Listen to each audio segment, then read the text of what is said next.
Guys, நான் உங்க PJ. நம்ம இன்னைக்கு நம்ம வீடியோல என்ன பார்க்க போறோம் அப்படின்னா, சவிதா மெடிக்கல் காலேஜ்ல இருக்கிற முருகனோட டெம்பிளை தான் பார்க்க போறோம். இந்த கோவில் எப்படி இருக்கு, இந்த கோவிலோட சிறப்புகள் என்ன அப்படிங்கறது எல்லாத்தையுமே நம்ம இன்னைக்கு நம்ம வீடியோல பார்க்கலாம். நீங்க இந்த வீடியோவை ஸ்கிப் பண்ணாம கடைசி வரைக்கும் பாருங்க. அது மட்டும் இல்லாம இந்த வீடியோவை நீங்க புதுசா பாக்குறீங்கன்னா மறக்காம லைக் பண்ணுங்க, ஷேர் பண்ணுங்க, சப்ஸ்கிரைப் பண்ணுங்க. வாங்க இப்போ வீடியோக்குள்ள போலாம். இந்த கோவில் எங்க இருக்குன்னா, சென்னை பூந்தமல்லியிலிருந்து பெங்களூர் போற ஹைவேஸ்ல சவிதா மெடிக்கல் காலேஜ் இருக்கு. அந்த மெடிக்கல் காலேஜ்ல தான் நம்ம பாலமுருகனோட கோவில் இருக்கு. பூந்தமல்லியிலிருந்து நம்ம இந்த 578 பஸ் ஏறணும்னா டைரக்டா சவிதா மெடிக்கல் காலேஜ் கிட்டே பஸ் ஸ்டாப் இருக்கு. அங்க இறங்கி நம்ம கோவிலுக்கு ஈஸியா ரீச் ஆயிடலாம். இப்போ நம்ம சவிதா மெடிக்கல் காலேஜ் பஸ் ஸ்டாப்ல வந்து இறங்கிட்டோம். ஆப்போசிட்ல பார்த்தோம்னா காலேஜ் இருக்கு. அந்த காலேஜோட என்ட்ரன்ஸுக்கு பக்கத்துல தான் நம்ம கோவில் இருக்கு. வாங்க அப்படியே ரோட கிராஸ் பண்ணி போலாம். இந்த காலேஜோட ஃபவுண்டர் வீரையன் அவர்கள் முருகனோட தீவிர பக்தன் அப்படிங்கறதுனால இந்த கோவிலை கட்டி இருக்காரு. இதுதான் இந்த காலேஜோட என்ட்ரன்ஸ். நம்ம ஹைவேல போகும்போது பாத்தீங்கன்னா இந்த என்ட்ரன்ஸ் நமக்கு தெரியும். இப்போ அப்படியே உள்ள போய் பார்க்கலாம். உள்ள வந்ததும் இடது பக்கத்துல பார்த்தோம்னா கோவில் இருக்கும். இந்த கோவிலோட டைமிங் என்னன்னா, காலையில 6 மணில இருந்து 10:30 மணி வரைக்கும், அண்ட் ஈவினிங் 5 மணில இருந்து 8 மணி வரைக்கும் ஓபன்ல இருக்கும். நம்ம இப்போ இந்த கோவிலுக்கு ஈவினிங் வந்திருக்கோம். வாங்க இப்போ அப்படியே உள்ள போய் பார்க்கலாம். உள்ள வந்ததும் வலது பக்கத்துல ஒரு மரத்துக்கு அடியில சின்ன விநாயகரோட சன்னதி இருக்கு. விநாயகர் மட்டும் இல்லாம பக்கத்திலேயே நாக சிற்பங்களும் இருக்கு. விநாயகர் கிட்ட நம்ம வேண்டிக்கிட்டு அதுக்கப்புறம் முருகனை பார்க்க போலாம்.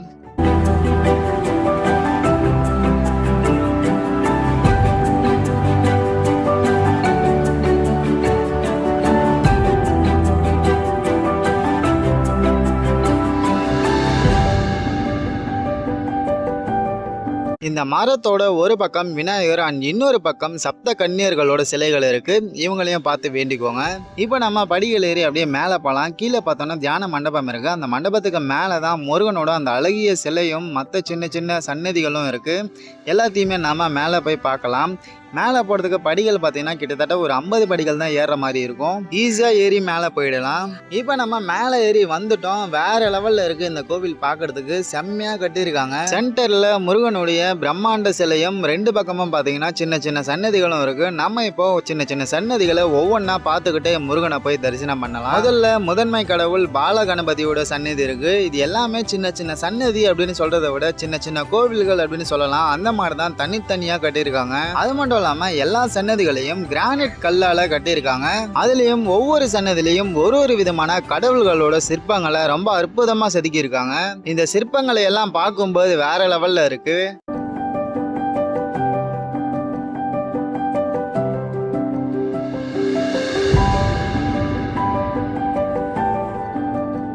இந்த ஒவ்வொரு சன்னதிலையும் இருக்கிற கதவுகள்ல கூட ஓம் வடிவத்தை வடிவமைச்சிருக்காங்க. இது பார்க்க ரொம்ப ரொம்ப நல்லா இருக்கு. அடுத்து ரெண்டாவதா செல்லாண்டி அம்மனோட சன்னதி இருக்கு, பார்த்து வேண்டிக்கோங்க. அடுத்தது தன்வந்திரியோட சன்னதி இருக்கு, பார்த்து வேண்டிக்கோங்க. அடுத்தது பாத்தீங்கன்னா நிலமகள் திருமகளுடன் பெருமாளோட சன்னதி இருக்கு, பார்த்து வேண்டிக்கோங்க. அடுத்தது அம்மையப்பரோட சன்னதி இருக்கு, பார்த்து வேண்டிக்கோங்க. அடுத்தது வலது பக்கத்துல பெருந்திருமகளுடன் அயக்கரியவரோட சன்னதி இருக்கு, பார்த்து வேண்டிக்கோங்க. அடுத்தது ஆலமார் செல்வரோட சன்னதி இருக்கு, இதையும் பார்த்து வேண்டிக்கோங்க. அடுத்தது ஹனுமானோட சன்னதி இருக்கு, பார்த்து வேண்டிக்கோங்க. அடுத்தது நவகிரகங்களோட சன்னதி இருக்கு, இதையும் பார்த்து வேண்டிக்கோங்க.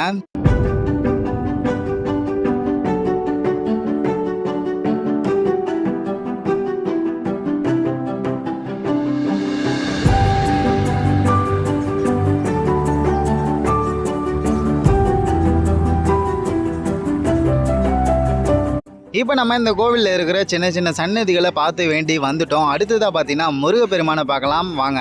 நம்ம பாலமுருகனை தரிசனம் பண்ணுறதுக்கு முன்னாடி இங்கே இருக்கிற பிரம்மாண்ட சிலையை பற்றி கொஞ்சம் பேசலாம். சிறுவம்பூர்ல இருந்து 320 டன் எடை கொண்ட ஒரு கல்லை கொண்டு வந்து 150 டன் எடையுள்ள இந்த பாலமுருகனை செதுக்கியிருக்காங்க. அது மட்டும் இல்லாமல் நம்ம இந்தியாவில் ஒரே கல்லில் செதுக்கப்பட்ட 40 அடி உயரம் கொண்ட சிலை இந்த ஒரு சிலை தான். அது மட்டும் இல்லாமல் கிட்டத்தட்ட 4 வருஷம் ஆயிருக்கு இந்த கோவிலை கட்டி முடிக்கிறதுக்கு. அழகு அப்படின்னாலே முருகன் தான். முருகனோட வடிவத்தை அவ்வளோ அழகா செதுக்கியிருக்காங்க இந்த கோவில்ல. இந்த சிலையை பார்த்துக்கிட்டே இருக்கணும்னு தோணுது, அவ்வளோ அழகா இருக்கு.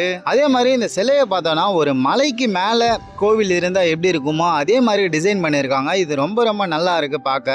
அதே மாதிரி நட்சத்திர வடிவ பீடம் மேலதான் இந்த ஒரு அற்புதமான அழகிய சிலை இருக்கு. அது மட்டும் இல்லாம நம்ம இந்த கோவில மேல இருந்து பார்த்தோம்னா ஓம் வடிவத்துல தெரியும். இங்க பாருங்க, இந்த கோவிலை சுத்தி இந்த மாதிரி வேலி போட்டிருக்காங்க. இந்த வேலியில சின்ன சின்ன தூண்கள் இருக்கு. இந்த தூண்கள் எல்லாத்திலுமே வேல் இருக்கு. இது பார்க்க வேற லெவல்ல இருக்கு. இந்த கோவில் ஃபுல்லா எங்க பார்த்தாலும் வேலு தான் நம்ம கண்ணுக்கு தெரியுது. கல்லுலயே அவ்வளவு சூப்பரா செதுக்கியிருக்காங்க இந்த டிசைனை.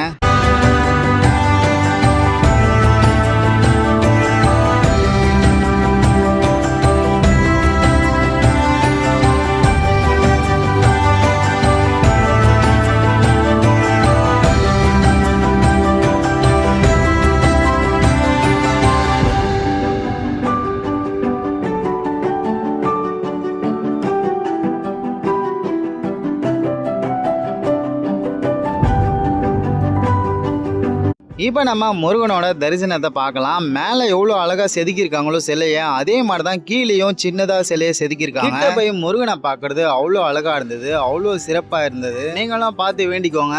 கோவிலுக்கு வெளியே பார்த்தோன்னா நிறைய மரங்களும் செடிகளும் இருக்கு. இது பார்க்க வேற லெவல்ல இருக்கு. அப்படியே ஒரே கிரீனிஷா தெரியுது எங்க பார்த்தாலுமே. அது மட்டும் இல்லாமல் இந்த கோவிலை வேற லெவல்ல மெயின்டைன் பண்ணிட்டு வராங்க. எங்க பார்த்தாலுமே நீட் அண்ட் கிளீனா இருக்கு. இந்த கோவிலுக்கு நம்ம ஒரு வாட்டி வந்தோம்னா ரெண்டாவது வாட்டி நம்மளை அறியாமலே நம்ம வருவோம். அந்த அளவுக்கு வேற லெவல்ல இருக்கு இந்த கோவில். அவ்வளவு சைலண்டா, அவ்வளவு பீஸ்ஃபுல்லா இருக்கு.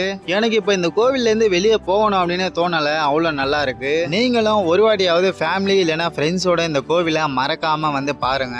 டிப்ரெஷனா இருக்கு, இல்ல லோன்லியா ஃபீல் பண்றேன், எங்கேயாவது வெளியே போனா நல்லா இருக்கும் அப்படின்னு நினைக்கிறவங்களும் இந்த கோவிலுக்கு வரலாம். இந்த கோவில் காலேஜுக்குள்ள இருந்தாலும் யார் வேணாலும் இந்த கோவிலுக்கு வரலாம். அப்படி நீங்க இந்த கோவிலுக்கு வரும்போது நான் முன்னாடி சொன்ன மாதிரி டைமிங்ஸை மட்டும் பார்த்துக்கிட்டு வாங்க. கோவிலோட லொகேஷனையும் நான் டிஸ்கிரிப்ஷன்ல மென்ஷன் பண்றேன், செக் பண்ணிக்கோங்க. இந்த கோவிலுக்கு வந்து முருகனை பார்த்த முழு திருப்தியோட நான் கிளம்புறேன். இந்த வீடியோ உங்களுக்கு பிடிச்சிருக்கும் அப்படின்னு நம்புறேன். பிடிச்சிருந்தா மறக்காம லைக் பண்ணுங்க, உங்க ஃப்ரெண்ட்ஸ் எல்லாருக்குமே ஷேர் பண்ணுங்க. ஓகே கைஸ், இந்த வீடியோ உங்களுக்கு பிடிச்சிருந்தா மறக்காம லைக் பண்ணுங்க, ஷேர் பண்ணுங்க, சப்ஸ்கிரைப் பண்ணுங்க. இதே மாதிரி இன்னொரு வீடியோல நம்ம மீட் பண்ணலாம். பாய், டேக் கேர்.